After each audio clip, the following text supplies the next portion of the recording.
Halo rekan-rekan operator sekolah, selamat datang di sesi bedah panduan kita kali ini.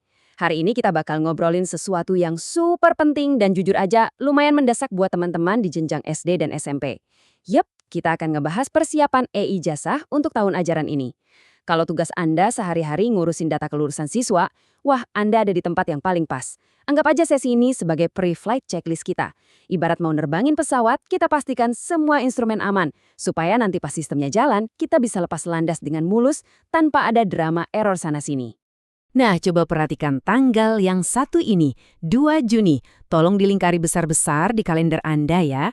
Tanggal 2 Juni ini bukan sekedar angka biasa, tapi ini adalah hari H di mana portal e-ijazah resmi dibuka secara penuh. Mulai detik itu, kita baru bisa benar-benar memproses semua data ijazah. Maknanya apa buat kita? Artinya, seluruh persiapan dasar wajib beres sebelum tanggal ini. Kalau enggak, wah kita bakal kehabisan napas kejar-kejaran sama waktu. Oke, biar nggak bingung harus mulai dari mana, mari kita lihat 4 agenda utama di daftar periksa kita. Pertama, validasi verbal PD.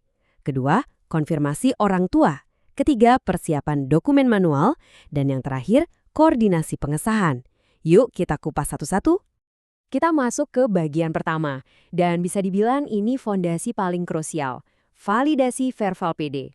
Jadi intinya begini, status quality control buat siswa tingkat akhir di sekolah Anda itu wajib banget menyentuh angka 100% di sistem verbal PD. Ini nggak bisa ditawar. 99,9% aja nggak cukup. Apalagi kurang dari itu. Harus benar-benar sempurna 100% sebelum data tersebut bisa ditarik ke sistem ijazah. Kalau di lapangan, ini artinya kita punya toleransi nol untuk yang namanya residu data. Kalau Anda masih lihat ada tanda silang merah di sistem, buruan ditangani.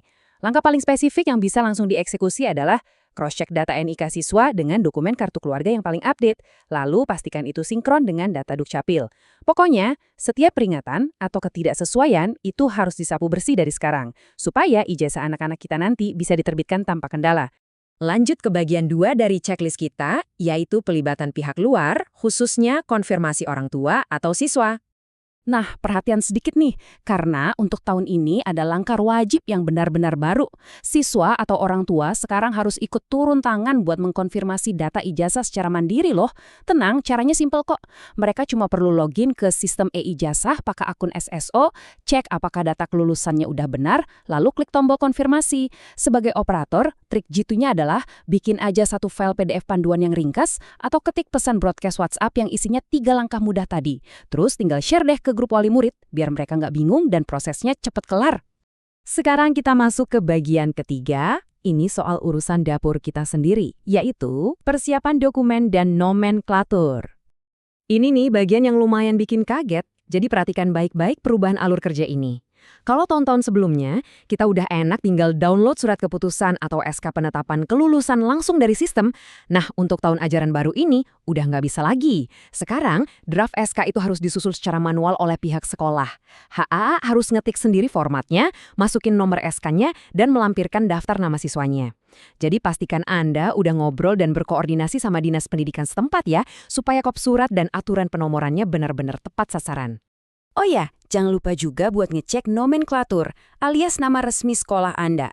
Coba deh buka menu pengaturan di web e-ijazah dan pelototin ejaan namanya. Pastikan itu sama persis, benar-benar huruf demi huruf, dengan yang tertera di izin operasional sekolah. Misalnya nih, kalau di izin tertulis sekolah dasar negeri, ya jangan disingkat jadi SDN di sistem. Kalau ternyata ada beda sedikit aja, langsung buru-buru ajukan perbaikan ke dinas pendidikan, jangan ditunda. Selain profil sekolah, kita juga wajib memvalidasi data pimpinan kita, yaitu kepala sekolah. Ejaan nama, gelar akademik di depan, gelar di belakang, semuanya harus presisi. Tapi ada tapinya nih, walaupun data-data gelar ini harus Anda cari dan kumpulkan dari sekarang, sistem web itu baru bakal ngebuka fitur edit gelar setelah tanggal 2 Juni nanti. Jadi kumpulkan aja dulu datanya, simpan di catatan Anda, dan sabar sedikit sampai portalnya ngasih lampu hijau buat kita masukkan data tersebut.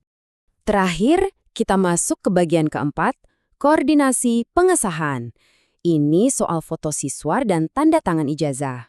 Jadi begini, sekarang sistem mengasih kita fleksibilitas baru soal pas foto. Anda wajib ngumpulin file foto digital siswa dari sekarang juga. Kenapa? Karena nanti bakal ada opsi buat mengunggahnya secara digital ke web pengesahan atau menempelkannya secara fisik di ijazah cetak. Biar aman, siapkan versi digitalnya dari sekarang. Pastikan file fotonya itu format JPG, resolusinya tajam dan gak pecah, warna backgroundnya sesuai standar, dan ukuran filenya juga jangan kegedean. Kalau ini udah ready, kapanpun web e-jasa minta upload, Anda tinggal set aja. Lalu, gimana dengan metode pengesahannya? Mau pakai tanda tangan basah atau tanda tangan elektronik? Ini jelas bukan sesuatu yang bisa kita tebak-tebak sendiri sebagai operator. Tips dari saya, segera minta waktu 5 menit aja ke kepala sekolah Anda minggu ini juga, sebelum agenda akhir tahun mereka makin padat. Keputusan soal metode tanda tangan ini wajib banget udah final sebelum Anda mengeksekusi sistem, terutama buat rekan-rekan di sekolah negeri yang biasanya udah diwajibkan sama dinas setempat untuk mulai transisi ke tanda tangan elektronik. Oke, mari kita tarik nafas sebentar dan review ulang. Bayangkan betapa leganya Anda kalau 5 hal ini udah beres. 1. Verbal PD valid 100%. 2. Konfirmasi dari orang tua udah tuntas. 3. Draft SK kelulusan udah diketik rapi. 4. Nomenklatur sekolah dan data kepala sekolah udah akurat. Dan 5. File foto digital udah siap beserta metode tanda tangan yang udah fix. Kalau semua kotak ini udah kecentang, saya jamin 100%, pas portalnya dibuka tanggal 2 Juni, alur kerja Anda bakal super mulus tanpa drama kepanikan sama sekali. Pada akhirnya, sukses enggaknya proses ini benar-benar ada di tangan Anda dan gimana Anda mengatur waktu di ruang operator. Tanggal 2 Juni itu rasanya makin hari makin dekat. Dan setiap hari adalah kesempatan emas buat nyicil satu demi satu poin di daftar periksa ini. Jadi, saya mau ninggalin Anda dengan satu pertanyaan sederhana, tapi penting. Udah sejauh mana data kelulusan sekolah Anda siap hari ini? Yuk, jangan ditunda. Ambil langkah pertamanya sekarang. Bersihkan sisa residu di Verbal PD, dan mari kita songsong penerbitan ijazah ini dengan persiapan yang matang dan bebas stres.